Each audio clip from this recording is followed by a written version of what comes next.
Love you जिंदगी channel देख रहे सभी दर्शकों का स्वागत है।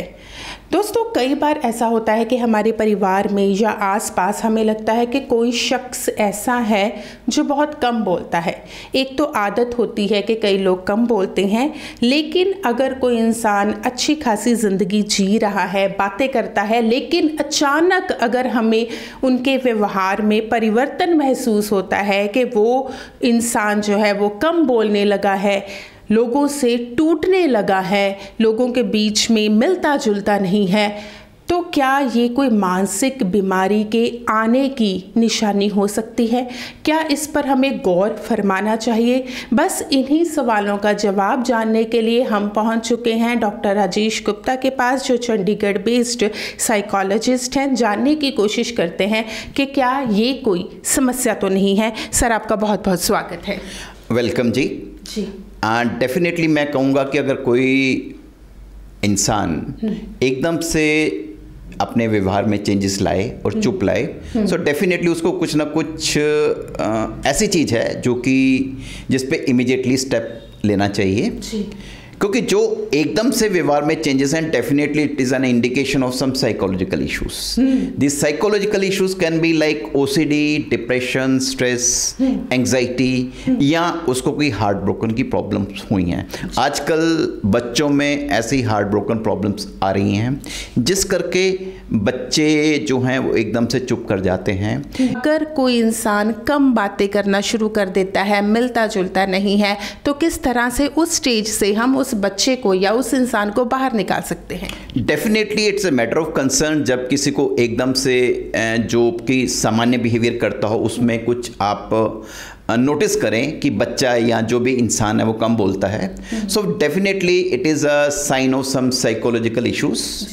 तो हो सकता है कि आप सबसे पहले उस बच्चे को या उस परिवार के या अपने दोस्त को एक खुद ही रूट को उस पे जाने की कोशिश करें।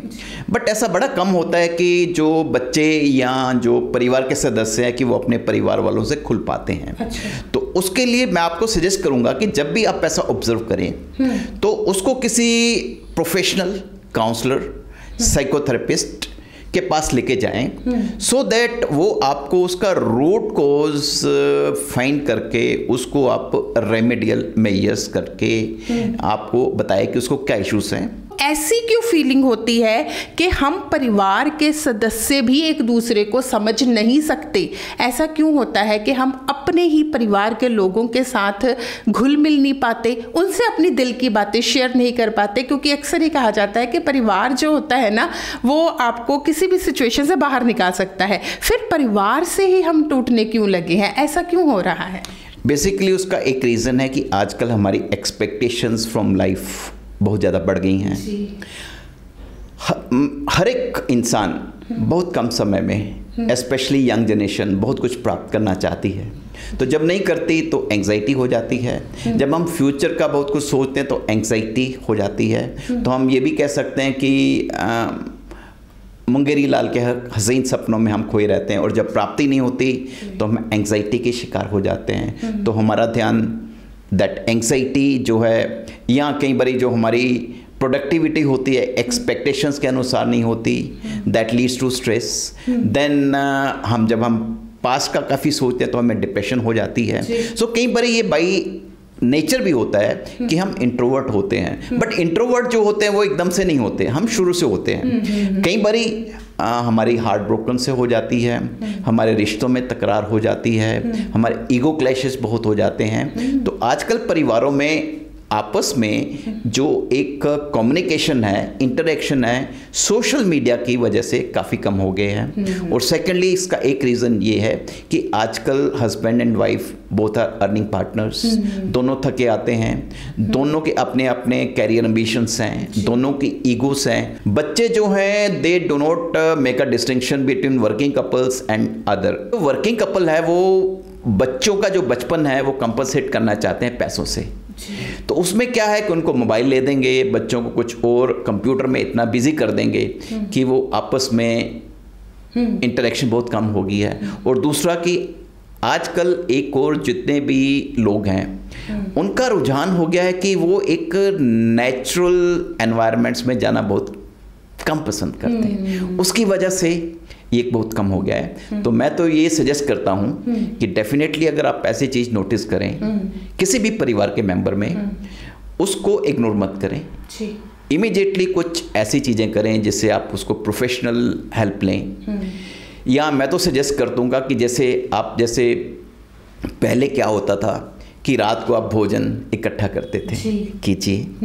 डाइनिंग टेबल पे आप सभी अपने जो भी दिन में अच्छा या बुरा हुआ शेयर करें, ताकि आपकी जो भी स्ट्रेस हो या टेंशन हो वो निकल जाए और आपको इमीडिएटली उसका कोई घर में सोल्यूशन चाहिए वो भी मिल जाए।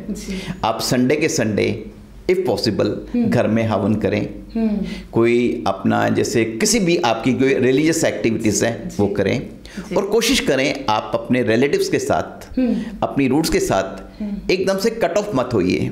जब भी आप चाहें, जब भी आपको टाइम मिले, जितना भी मिले, बट अपनी रूट्स से हमेशा कट ऑफ मत कीजिए। सेकेंडली, मंदिर में, गुरुद्वारे में जाना जो है ये भी एक अच्छी चीज़ है, जो कि मानसिक चीज़ों को या इस तरह की अच्छी चीज़ों से हम दूर नहीं होते।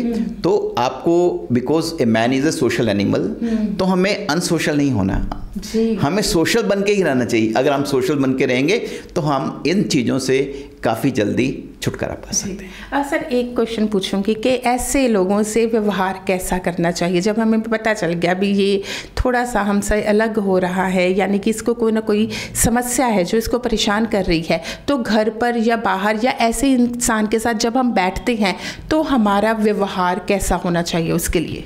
बेसिकली उस बच्चे को या जो भी है इंसान, उसको हम एकदम से कंडेम ना करें। मैंने देखा कि बच्चा जब कोई बात नहीं करता तो कई माता पिता उससे अच्छा बिहेवियर नहीं करते, गुस्से में बोलते हैं तो क्यों नहीं बता रहा, बार बार मदर उसको टोका टकी करेंगे। और बच्चा नॉर्मली जब ऐसी स्टेज में होता है तो वो एकदम शांति चाहता है, एकदम से अंधकार में बैठेगा, टोटली कट ऑफ होगा, जिद करेगा।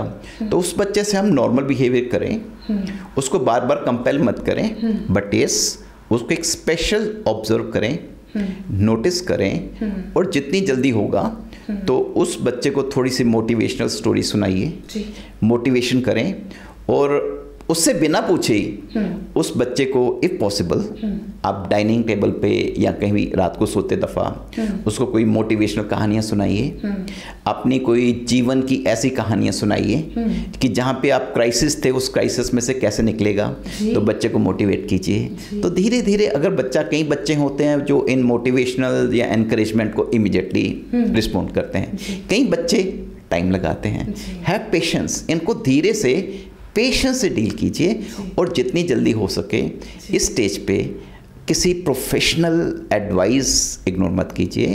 काउंसलिंग, साइकोथेरेपी से ऐसी चीज़ों में बड़ी जल्दी फ़र्क पड़ता है। जी, वाकई सर ने बहुत अच्छी बात कही कि परिवार के सदस्यों का कहीं ना कहीं इकट्ठा होना बहुत ज़रूरी है। जैसे पहले समय होता था कि लोग इकट्ठे खाना खाते थे, अब क्या है कि हर कोई इंसान अपने अपने कमरे में बैठ जाता है, साथ में मोबाइल पर बातें कर रहा होता है, चैट कर रहा होता है या वीडियोज़ देख रहा होता है, साथ में खाना खा रहा होता है।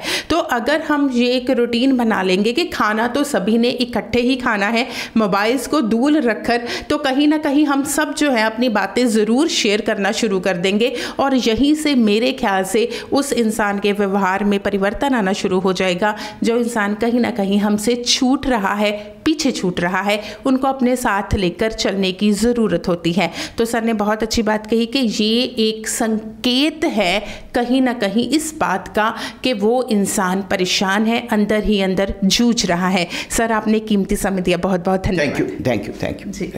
इसके साथ ही हम डॉक्टर राजेश गुप्ता का नंबर जो है फ्लैश कर रहे हैं। अगर कोई भी इंसान जो है इनसे बात करना चाहता है तो वो बिना झिझके इन्हें कांटेक्ट कर सकते हैं।